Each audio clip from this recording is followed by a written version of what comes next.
Avez-vous entendu l'histoire de Ronald Read, le concierge qui avait 8 millions de dollars d'économie à sa mort en 2014? Oui, vous avez bien entendu. Concierge, 8 millions de dollars. Et il n'a pas non plus gagné à la loterie ou hérité de cet argent. Il a simplement épargné de façon régulière tout au long de sa vie en laissant faire les merveilles de la capitalisation. La morale est que votre comportement avec l'argent est souvent plus important que votre intelligence. Même si vous n'avez pas de diplôme de Harvard ou si vous ne travaillez pas à Wall Street, vous pouvez devenir riche en vous comportant de manière saine. Comme le dit Morgan Housel, la réussite financière n'est pas une science dure, c'est une compétence douce où la façon dont vous vous comportez est plus importante que ce que vous savez. Voici un résumé des 5 principaux points à retenir du livre La psychologie de l'argent de Morgan Housel. Recommandation numéro 1, payez le prix. Disons que vous voulez une nouvelle et jolie montre. Vous vous rendez au magasin pour vérifier les offres. Vous cherchez vraiment quelque chose qui impressionnera vos amis et la jolie dame que vous fréquentez. Vous avez maintenant le choix. Soit vous payez la montre, soit vous la volez et vous vous enfuyez, car vous avez fait votre cardio, n'est-ce pas? Je pense que vous choisirez l'option numéro 1, quelle que soit votre capacité physique. Vous sortiriez votre carte et la glisseriez dans le lecteur. Vous feriez ce qu'il faut.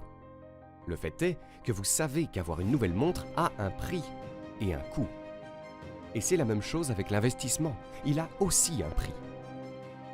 Dans toutes les vidéos de cette chaîne, il y a quelques idées récurrentes pour obtenir des rendements élevés, l'une d'entre elles étant un portefeuille quelque peu concentré. Peter Lynch étant peut-être l'exception. Le portefeuille concentré apporte une caractéristique à votre performance. Il sera volatile. C'est le prix à payer, les frais, pour obtenir des rendements élevés sur le marché boursier à long terme. Si vous n'avez pas le courage de maintenir le cap lorsque votre valeur nette diminue de, disons, 20% au cours d'une seule semaine, alors que 2 de vos principales positions annoncent des bénéfices trimestriels inférieurs aux prévisions des analystes, ne cherchez pas à maximiser vos rendements, car plus les rendements sont élevés, plus ces frais sont généralement élevés. Disons qu'il y a 10 ans déjà, vous pouviez visualiser le brillant avenir de Netflix. Vous avez investi une grande partie de votre valeur nette dans cette action. Eh bien, vous seriez alors une personne assez riche aujourd'hui. Cependant, pourriez-vous vous permettre de payer le prix de ce voyage? Netflix a connu, au cours de cette période, de nombreuses baisses importantes. Seriez-vous resté assis dans ce bateau en 2011, lorsque Netflix a perdu des tonnes de clients et que le cours de l'action a chuté de 80% par rapport à son sommet au cours des mois suivants? Le rendement de votre portefeuille aurait été terrible. Qu'auriez-vous dit à votre conjoint et à vos enfants? Pourriez-vous supporter de les affronter en sachant que vous avez peut-être mis leur avenir en danger? Croiriez-vous encore que c'est une bonne idée de miser presque tout sur Netflix? Il s'agit bien sûr d'un exemple extrême, mais même si votre approche de l'investissement est moins extrême que celle du tout Netflix, vous devrez néanmoins payer le prix de la volatilité. Supposons que vous ayez acheté un fonds indiciel S&P 500 en 1980. Vous devrez quand même faire face à environ 13 années combinées où votre portefeuille d'investissement a baissé de 20% par rapport à son sommet et environ 8 mois où il a baissé de 50%. C'est dur. L'investissement boursier est une excellente chose qui permet de créer de la richesse comme peu d'autres options. Mais n'essayez pas de vous leurrer, ce n'est pas gratuit. Tous les investisseurs connaîtront la volatilité et vous devez la considérer comme le prix à payer pour un avenir meilleur. Deuxième point à retenir, jamais assez. C'est un phénomène très intéressant. Vous pouvez donner à quelqu'un un bonus de 2 millions de dollars et il va bien jusqu'à ce qu'il découvre que la personne à côté de lui a reçu 2 millions et 1, et alors il est malade pendant l'année suivante. Le capitalisme est excellent pour faire 2 choses, générer de la richesse et générer de l'envie. L'envie de surpasser vos voisins, vos pairs et vos amis peut vous aider à travailler dur et à vous efforcer de réussir.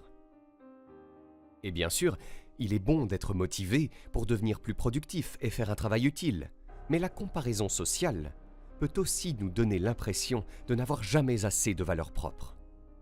Examinons quelques statistiques. Pour faire partie des 1% de personnes ayant les revenus les plus élevés aux États-Unis, il faut gagner environ 500 000 $ par an. C'est ce que gagne un médecin hautement spécialisé, appelons-le Bill, et selon presque toutes les normes, Bill serait considéré comme riche. Il peut se permettre de conduire de belles voitures, de prendre de longues vacances dans des pays exotiques, d'engager quelqu'un pour faire un travail qu'il juge fastidieux, etc. Bill se sent bien dans sa peau et dans ce qu'il a accompli financièrement dans sa vie. Enfin, jusqu'à ce qu'il achète une maison de vacances dans les Hamptons et réalise qu'il a Stan comme voisin. Stan fait partie des 1% les plus riches.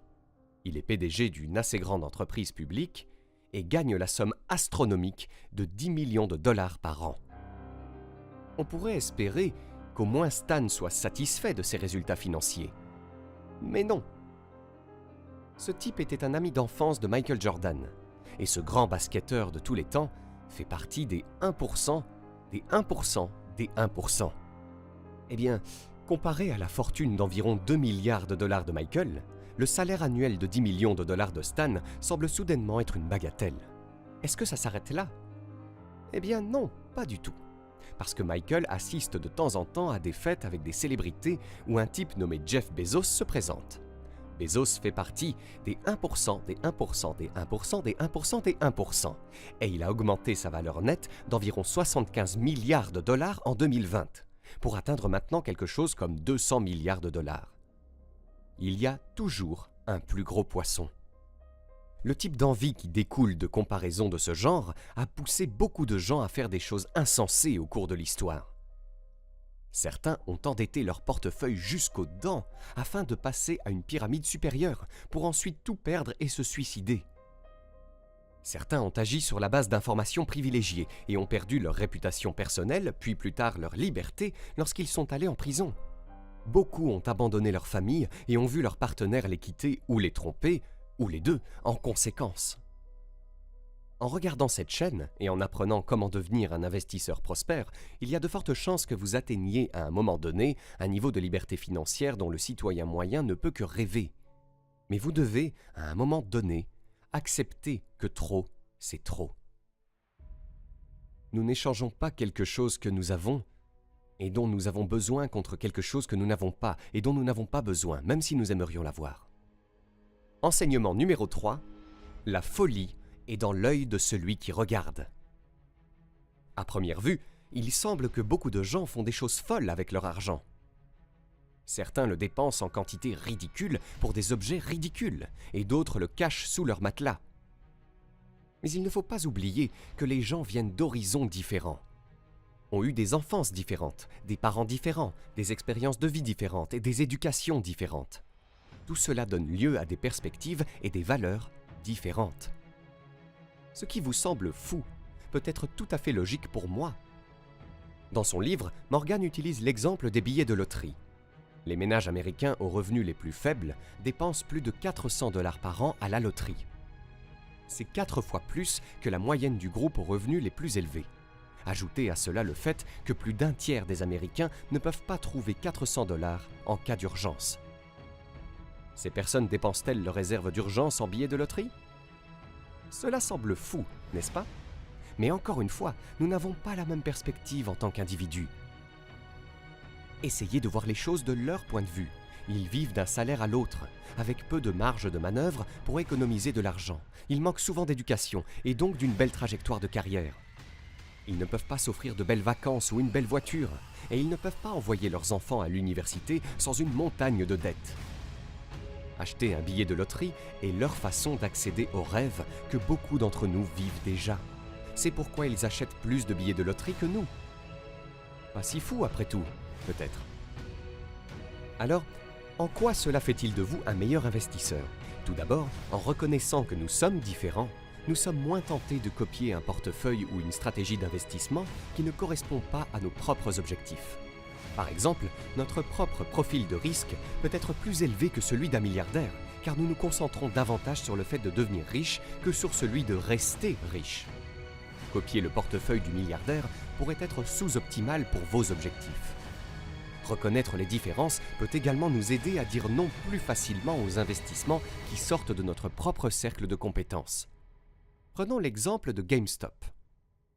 Comme je ne suis pas trader, Je n'ai pas du tout participé à ce drame. Ce n'est tout simplement pas ma carte à jouer. Comprendre le point de vue des autres, ou du moins le fait qu'il existe différentes façons de voir le monde, vous aidera à mieux comprendre notre société et vous mènera sur la voie qui est la vôtre. Quatrième point à retenir, Peek-a-Boo, relatif à un jeu joué avec de très jeunes enfants dans lequel vous cachez votre visage, en particulier avec vos mains, puis vous retirez soudainement vos mains en disant « Peek-a-Boo ». Qu'ont en commun la Grande Dépression, la Seconde Guerre mondiale, les crises financières et le Covid-19 ? Ce sont tous des événements qui ont façonné notre société, qui ont eu un impact énorme sur les marchés financiers et qui étaient pratiquement impossibles à prévoir. Nassim Taleb, qui est l'un de mes auteurs préférés, qualifie ces événements de signes noirs. La définition d'un signe noir est la suivante. 1. C'est une aberration. Rien de ce qui s'est produit auparavant ne permet d'envisager de manière convaincante la possibilité de cet événement. 2. Il a un impact extrême. 3. Il devient explicable après coup. La nature humaine nous pousse à croire que nous aurions dû savoir depuis le début que cela allait se produire. Imaginez que nous sommes le lundi noir de 1987. Comment auriez-vous réagi à la perte de près d'un quart de la valeur du marché en un jour ? Auriez-vous fait partie des personnes qui ont crié « Vente, vente !» Ou auriez-vous été en mesure de résister à la tempête, peut-être en investissant des jetons supplémentaires que vous avez gardés en réserve ? Voici un fait intéressant. Si vous aviez investi dans l'indice S&P 500 il y a 20 ans, mais que vous aviez manqué les 4 jours de marché les plus performants, vous auriez eu un rendement de 164% au lieu de 291%. C'est une différence considérable. La morale de cette leçon est qu'il est plus utile de se préparer, mentalement et financièrement, à une catastrophe que vous ne pouvez pas prévoir que d'espérer pouvoir réagir avant tout le monde. Arrêtez d'écouter les projections macroéconomiques. Les choses qui susciteront une grande peur au sein de la communauté des investisseurs à l'avenir sont celles qu'il est peu probable de prévoir de toute façon. Cinquième point à retenir, la séduction du pessimisme.